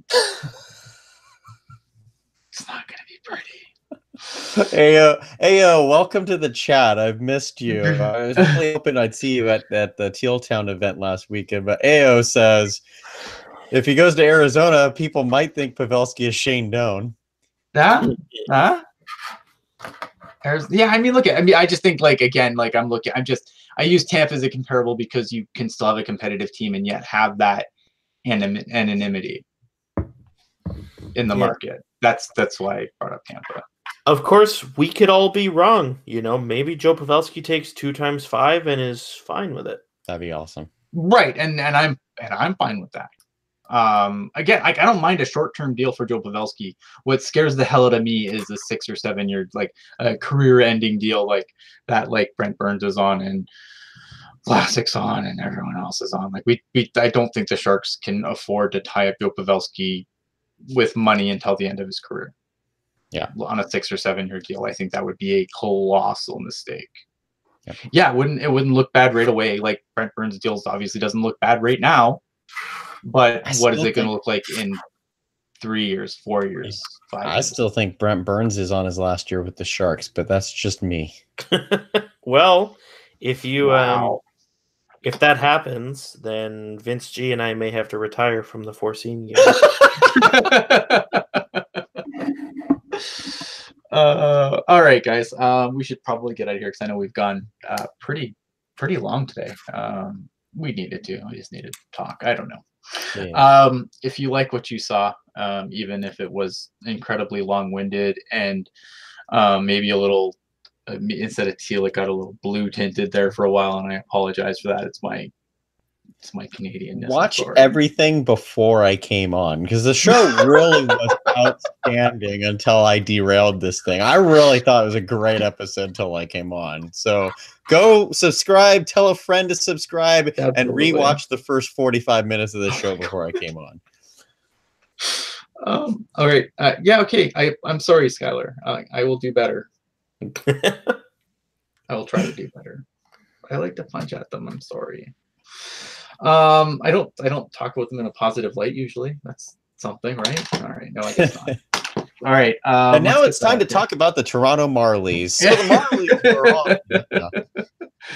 are on. The miniature ladder that I've been playing with, that's a fantastic question. I'm sure it came from one of Caleb's trucks. I like to fidget with things. I can't help it. I didn't realize that it actually made it on. Ooh, screen. That's a good question by Illuminato. They've all been good questions by Illuminato. You're Are you ostracized for being? No, man. I've been a Sharks fan for so long. People have just accepted it now, and the reality is in my lifetime and their lifetimes, the Sharks have played more Stanley Cup Final Series than they have. So what can they really say to me? What can they really say to me at that point, right? All right, guys, we got to get out of here. Thank you for watching. Please subscribe. Please hit the audio stream, SoundCloud, Google Play, iTunes, all the usual suspects other than Spotify, because we're not cool enough to be on Spotify. I'm sorry. But yeah, come check us out on all those platforms, and we will let you know when we'll be back again. I don't know how soon that will be. I have a 7-day straight work week coming up, so that definitely puts a damper on things. So we'll see you. Final thoughts? Final thoughts. Good call. Final thoughts. Kevin, okay. Go ahead. I was gonna say, yeah, I probably won't be on next week because I will be joining Drew Weber, dun, dun, dun, in Anaheim next Friday for the Sharks game at Honda Center. So if you are watching on TV, I think I will be in the left corner behind the Ducks goalie, but the left corner that the TV camera is facing. I say me and Drew, obviously clad in teal, and it's going to be awesome. So I also want to just thank everyone for showing up for the Teal Town USA event. The podcast that we did live from SAP Center was fantastic. It was awesome to meet a lot of you who are in the chat tonight. We had a great time. Of course, sadly, as I start to get choked up a little bit, we lost one of our favorites, Mike Nevis, who passed away over the weekend, unbeknownst to us. His family has asked for privacy, so we don't have any details on that, and that's definitely their prerogative. But we miss you, Mike, very much. And so, yeah.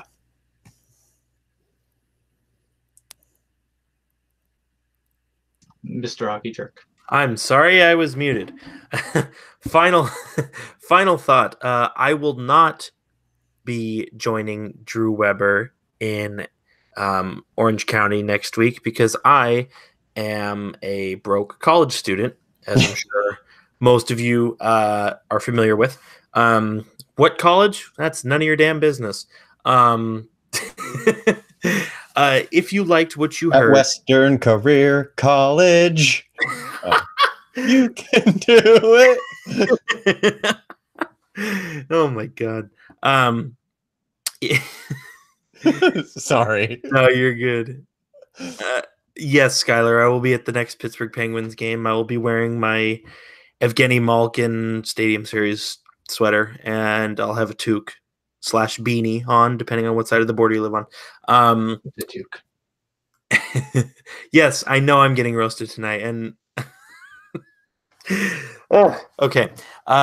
So final thoughts. Where am I going with this? So if you liked what you heard and you want to read more, you want to know more, you want to you can follow me on Twitter at hockey_jerk. I already got a DM from somebody. It says requests with 1 in the parentheses.